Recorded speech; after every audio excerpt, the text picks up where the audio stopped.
दोस्तों, Robert Greene की book 48 laws of power के 4 पार्ट की इस आखिरी सीरीज में आपका स्वागत है और मुझे उम्मीद है कि 4 पार्ट सीरीज के पहले 3 वीडियोस आपको पसंद आए होंगे। तो चलिए शुरुआत करते हैं 37वें लॉ से।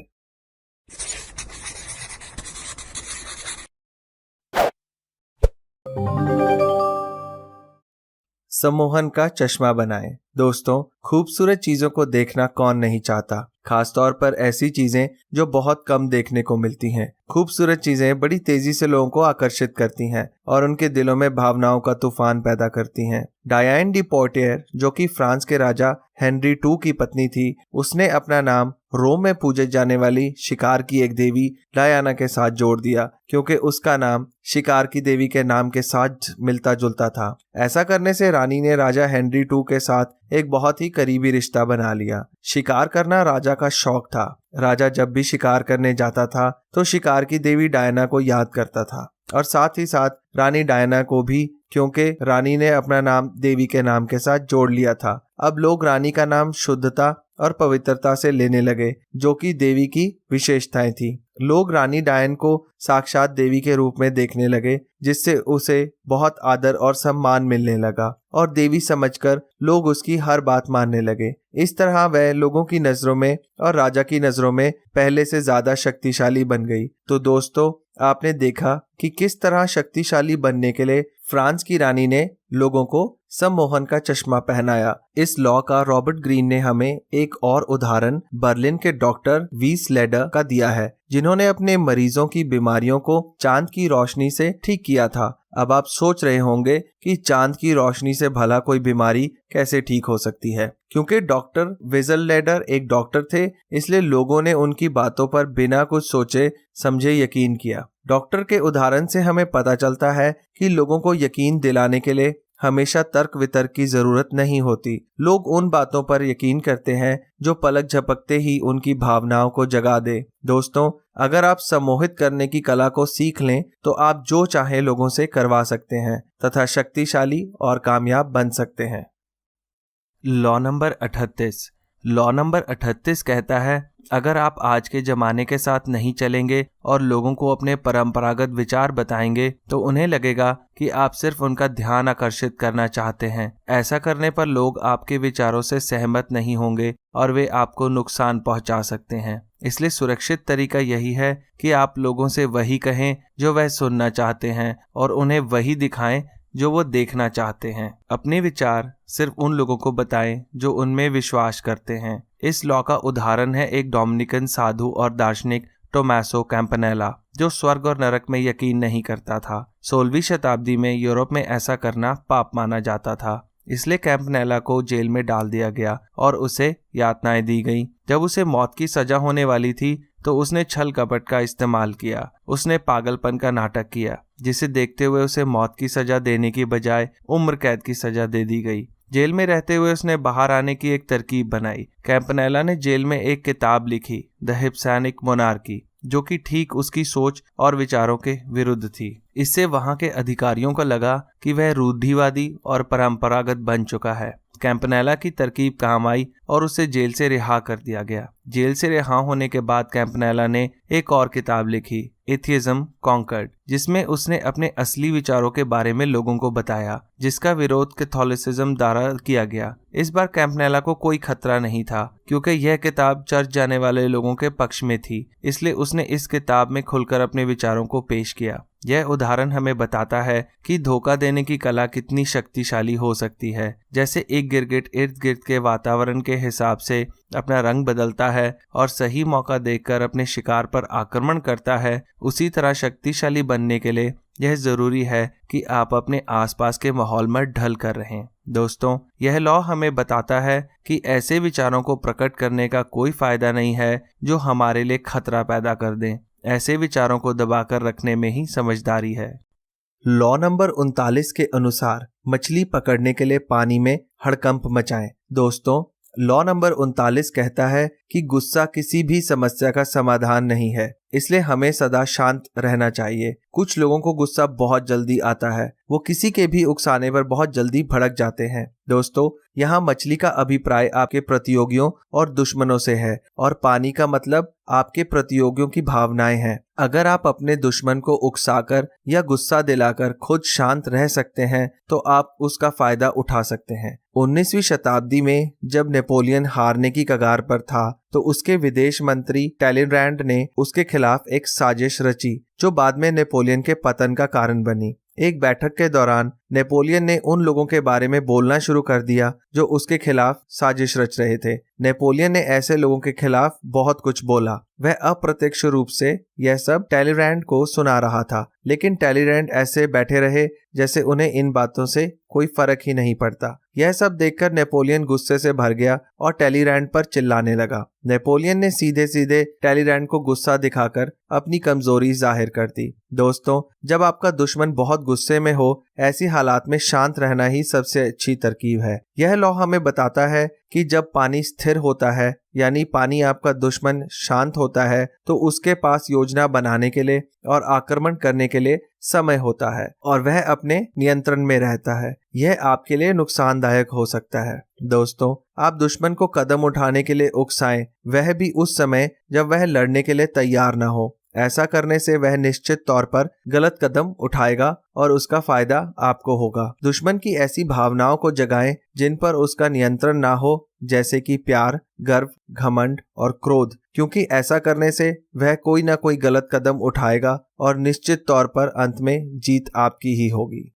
दोस्तों, लॉ नंबर 40 में रॉबर्ट ग्रीन कहते हैं, मुफ्त में मिलने वाली चीजों का तिरस्कार करें। दोस्तों, मुफ्त में मिलने वाली कोई भी चीज खतरनाक होती है। जब कोई आपको मुफ्त में कुछ देने की कोशिश करता है तो उसके पीछे उसकी कोई गुप्त तरकीब या गुप्त उद्देश्य हो सकता है। अगर कोई आपको मुफ्त उपहार देता है तो आप उसके कर्ज के नीचे दब जाते हैं। आप तोहफे देने वाले व्यक्ति के सामने छोटे नजर आते हैं और आप उन्हें किसी कार्य के लिए मना नहीं कर सकते। इटली के मशहूर लेखक पिएट्रो एरोटिनो जानते थे कि इटली के राजा मार्क्वेस ऑफ मंटुआ का दिल जीतने और उससे सहायता लेने के लिए यह जरूरी है कि वह अपनी बेकरारी को छुपा कर रखे। उसने राजा के लिए एक कविता लिखी और उसे मुफ्त में तोहफे के तौर पर दे दी। ऐसा करने से वह सिर्फ राजा के नियंत्रण से मुक्त ही नहीं हुए, बल्कि उन्हें वह सहायता मिली जो वह राजा से लेना चाहते थे। तो दोस्तों, उदाहरण में आपने देखा कि जब कोई व्यक्ति हमें मुफ्त में कोई तोहफा देता है तो वह उसके बदले में हमसे कुछ न कुछ जरूर चाहता है। ऐसा प्रत्येक व्यक्ति में स्वाभाविक तौर पर होता है।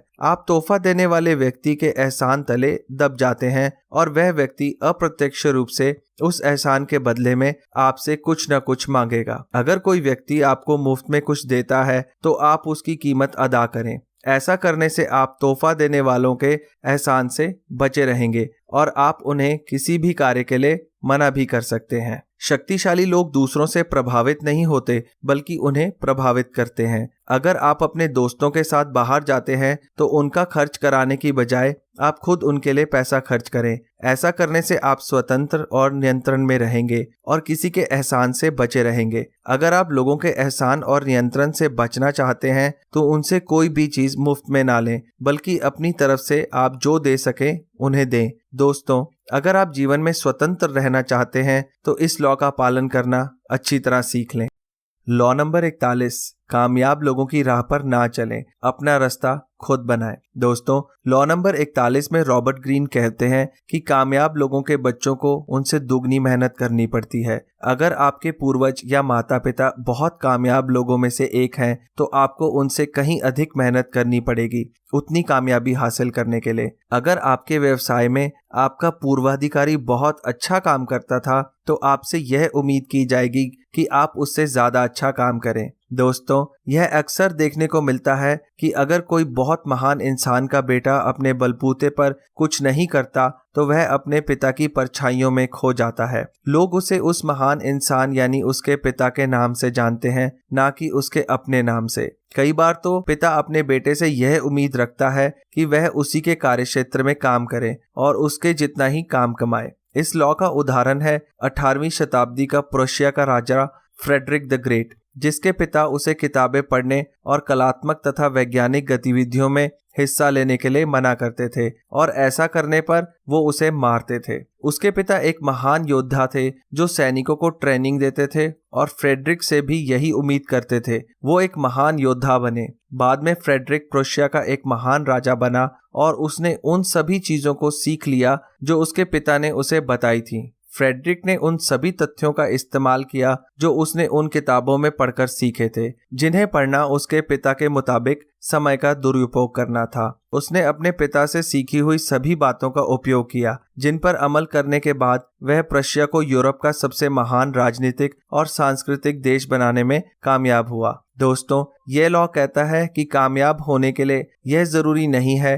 कि आप अपने पुरखों के बनाए हुए रास्तों पर चलें या उन्हीं के कार्य क्षेत्र में काम करें। आपके माता पिता और समाज आपसे यही उम्मीद रखते हैं। शक्तिशाली बनने के लिए यह जरूरी है कि आप अपने कार्य क्षेत्र में काम करें और अपनी एक अलग पहचान बनाएं।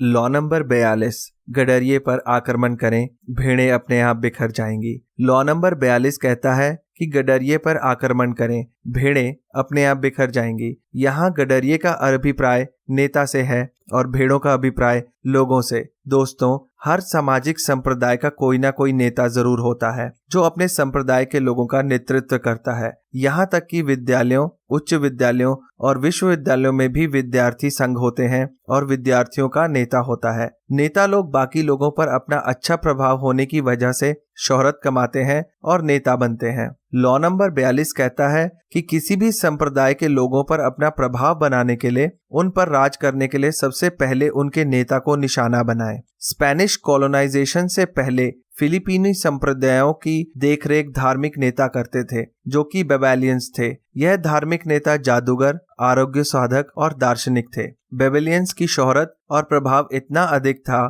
कि शुरू के स्पेनिश कॉलोनाइजर्स जो कि फिलीपींस में कैथोलिसिज्म फैलाने की कोशिश कर रहे थे, उन्होंने सबसे पहले बेबेलियंस को अपना निशाना बनाया। बेबेलियंस ने कैथोलिसिज्म अपना लिया और बिना कुछ सोचे समझे बाकी लोगों ने भी ऐसा ही किया। बेबेलियंस जो करते थे वही बाकी लोग मानते थे, इसलिए देखते ही देखते फिलीपींस में ज्यादातर लोगों ने पॉलिथिज्म को छोड़कर कैथोलिसिज्म अपना लिया। दोस्तों, यहाँ आपने इस उदाहरण में देखा कि किस तरह स्पेनिश कॉलोनाइजर्स ने बेबेलियंस को अपना निशाना बनाया और उनका इस्तेमाल कैथोलिसिज्म फैलाने के लिए किया। स्पेनिश लोग यह जानते थे कि फिलीपींस के आम लोगों को कैथोलिक बनने के लिए उनके नेताओं को कैथोलिक बनाना और निशाना बनाना बहुत जरूरी है। इस लॉ का इस्तेमाल प्राचीन काल में बहुत से राजा महाराजाओं ने दूसरे राजाओं पर नियंत्रण करने के लिए किया था। यह लॉ कहता है कि प्रजा अपने राजा के बिना कुछ भी नहीं होती, इसलिए यदि राजा को प्रभावित कर लिया जाए तो प्रजा अपने आप आपके नियंत्रण में आ जाएगी।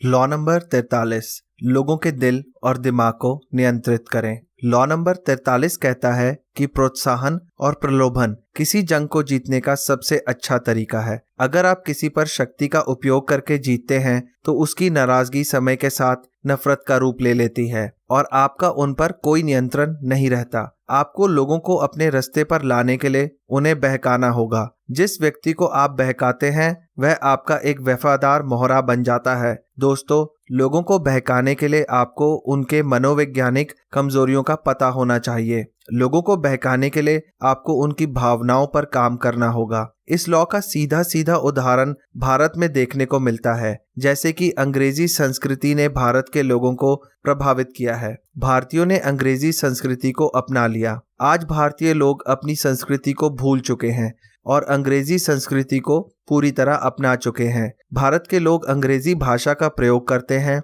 अंग्रेजी वेशभूषा पहनते हैं और अंग्रेजी फिल्में देखते हैं, अंग्रेजी खाना खाते हैं और विदेशी कंपनियों के बनाए हुए सामान का इस्तेमाल करते हैं। और ऐसा सिर्फ भारत के लोगों के साथ ही नहीं हुआ, बल्कि बहुत से विदेशी लोग भी भारतीय संस्कृति अपना चुके हैं। ऐसे बहुत से विदेशी लोग हैं जो भारतीय वेशभूषा पहनते हैं, भारतीय खाना खाते हैं, भारतीय योग करते हैं और पूरी तरह भारतीय संस्कृति को अपना चुके हैं। दोस्तों, कहने का तात्पर्य यह है कि भारतीय लोग विदेशी संस्कृति से प्रभावित हैं और विदेशी लोग भारतीय संस्कृति से। दोनों उदाहरणों में प्रोत्साहन और प्रलोभन का बहुत बड़ा योगदान है। अंग्रेजों ने कभी भारत के लोगों को उनकी संस्कृति अपनाने को नहीं कहा, बल्कि उन्होंने अप्रत्यक्ष रूप से भारतीय लोगों को बहकाया है, क्योंकि ब्रिटिश राज्यकाल के दौरान वे भारतीय लोगों की मानसिकता और कमजोरियों को जानते थे। लॉ नंबर 43 कहता है कि हमें अपने शत्रुओं और प्रतियोगियों को जीतने के लिए प्रोत्साहन और प्रलोभन का इस्तेमाल करना चाहिए। ऐसा करने से आप लोगों के दिल और दिमाग को नियंत्रित कर पाएंगे और उनसे जो चाहे वो काम करवा सकेंगे।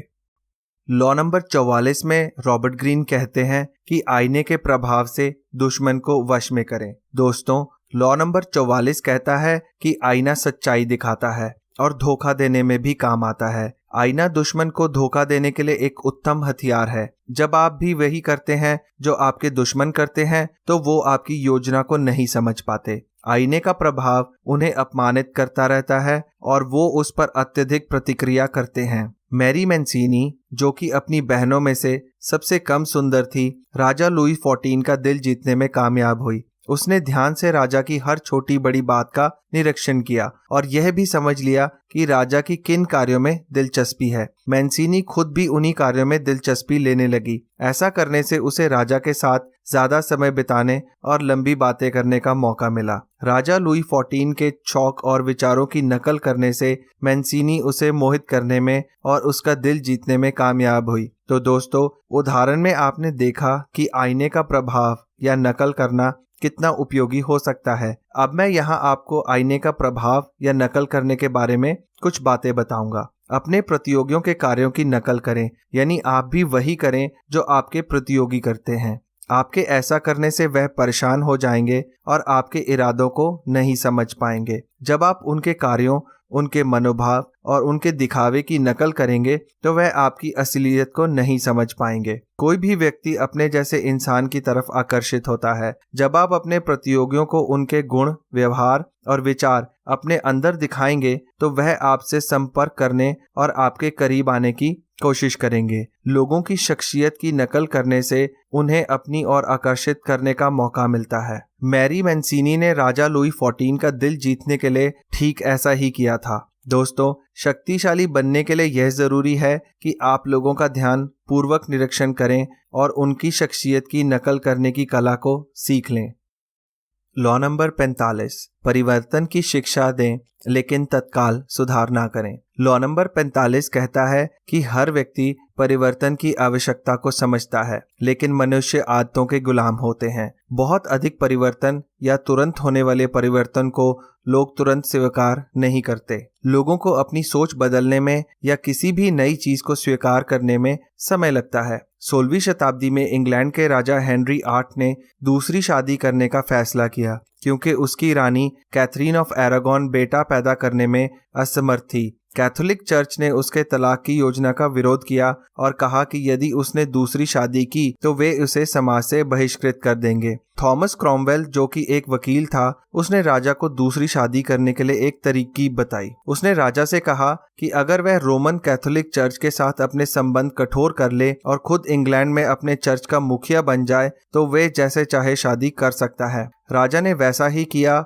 और इस एकाएक परिवर्तन ने पूरे देश में उथल पुथल मचा दी। लोगों ने राजा का विरोध किया और उसे कैथोलिक संस्कारों और पुराने रीति रिवाजों का पुनः स्थापित करने के लिए जोर दिया। राजा हेनरी 8 इस आकस्मिक परिवर्तन का आह्वान करने में असमर्थ रहा। ज्यादातर लोगों को हर रोज एक ही तरह के काम करना अच्छा लगता है, क्योंकि जब कोई व्यक्ति रोज एक काम करता है तो उसे उसकी आदत पड़ जाती है और उसे वह काम आसान लगता है। दूसरी तरफ किसी भी नए काम या रीति रिवाज को स्वीकार करने में लोगों को कष्ट महसूस होता है। इसलिए एकाएक होने वाले परिवर्तन का लोग हमेशा विरोध करते हैं और अगर परिवर्तन बहुत बड़ा हो तो लोग क्रांति भी कर सकते हैं। अगर आप किसी ऐसी जगह पर काम करते हैं जहां आप पर बहुत से लोगों की जिम्मेदारी है तो सबसे पहले कार्य करने के वर्तमान तरीकों को अपनाएं। अगर आप कोई बदलाव करना चाहते हैं तो सबसे पहले लोगों के विचारों का निरीक्षण करें, उनकी भावनाओं को समझें, फिर उनके सामने बदलाव का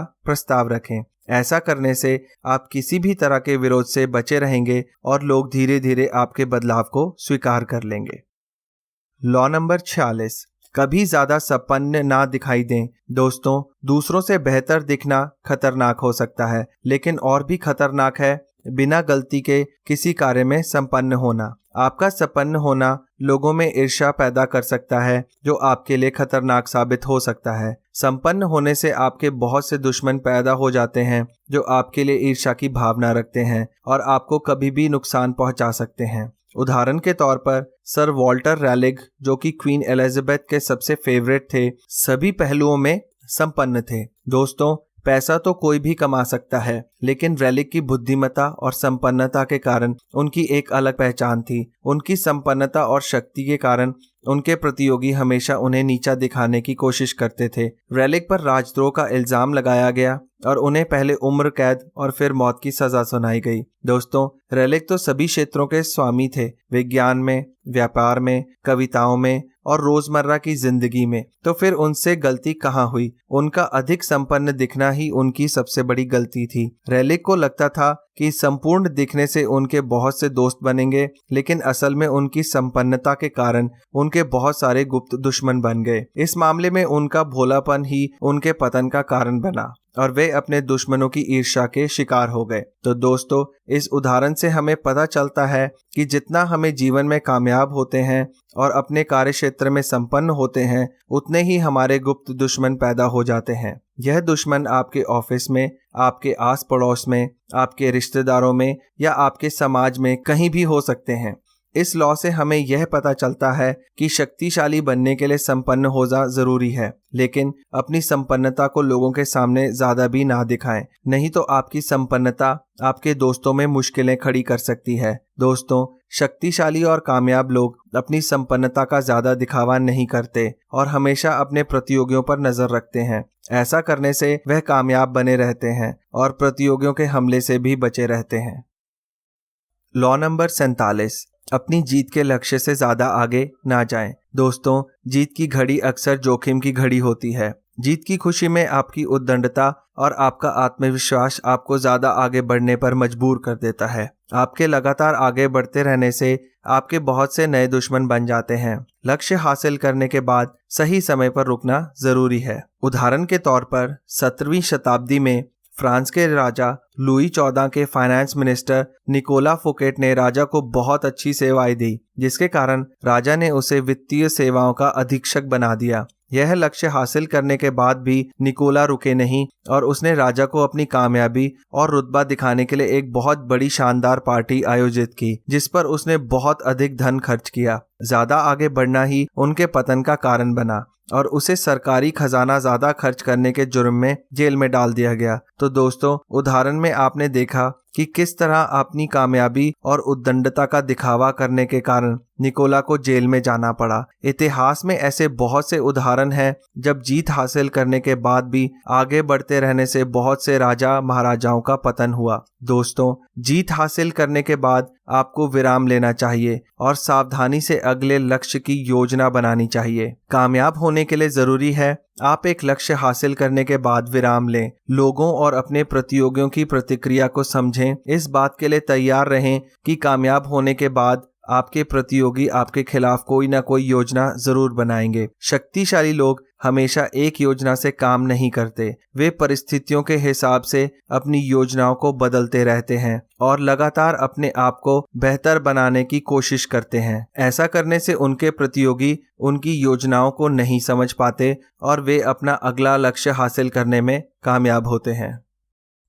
लॉ नंबर 48, निराकार बनकर रहें। दोस्तों, लॉ नंबर 48 कहता है कि हमेशा लोगों की नजरों में रहने से आप ज्यादा खतरे में रहते हैं। संसार में कोई भी जीव अपने आकार से पहचाना जाता है। दोस्तों, मैं आपको बताना चाहूंगा कि यहाँ बात शारीरिक आकार की नहीं हो रही है। यहाँ आकार का अभिप्राय हमारे रहन सहन से है, जिससे हम अपने आप को समाज के सामने प्रदर्शित करते हैं। मनुष्य अपनी भावनाओं को अपनी भाषा, अपने रहन सहन और अपने रीति रिवाजों के माध्यम से प्रदर्शित करता है। उदाहरण के तौर पर हमारी भाषा, हमारा पहनावा, हमारा रहन सहन सब कुछ आकार है। दोस्तों, यह दुनिया खतरनाक है, इसलिए समय के साथ साथ मनुष्य अपना आकार बदलता रहता है। प्रत्येक व्यक्ति जीवित रहने के लिए और अपने बचाव के लिए किसी न किसी प्रणाली या व्यवस्था को अपनाता है। जो व्यक्ति समय के साथ अपने रहन सहन को नहीं बदलता, वह एक न एक दिन दुश्मन द्वारा मारा जाता है। उदाहरण के तौर पर स्पार्टन्स, जो कि इतिहास के सबसे महान योद्धा थे,